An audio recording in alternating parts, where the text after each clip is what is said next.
వాళ్ళు ఆ ఐదుగురు వెళ్లకుండా సైనికులను మాత్రం పంపించి అతన్ని బంధించమని చెప్పారు. దానికి అతను ఏమంటాడంటే, సూర్యాస్తమయంలోపు ఆ యువరాజులు ఐదుగురు వారి వారి విద్యలతో నన్ను గెలిస్తేనే మహారాజు విముక్తుడవుతాడు.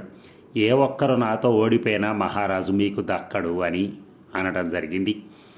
ఆ తర్వాత ప్రాణాల మీద ఆశ వదులుకొని ఇక్కడికి వచ్చాను నేను అని ఆ యువరాజులకు అతను చెప్పాడు ఆ సైనికుడికి.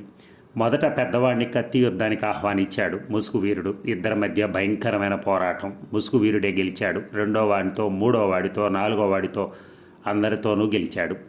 ఆఖరిగా ఐదో వాడిని పిలిచి, నీ అన్నలు నాతో యుద్ధం చేయకుండా నీ తండ్రిని కాపాడటానికి తగిన తంత్రాన్ని రచించలేకపోయారు. ఇంకా నువ్వేం మొనగాడివి? అంతఃపురంలో ఉన్న నీ తండ్రిని ఒంటరిగా వచ్చి ఎత్తుకుపోయిన నేనే నీకంటే గొప్ప తంత్రం రచించగలవాణ్ణి. కనుక నువ్వు కూడా నా ముందు ఓడిపోయినట్టే అని హేళన చేశాడు.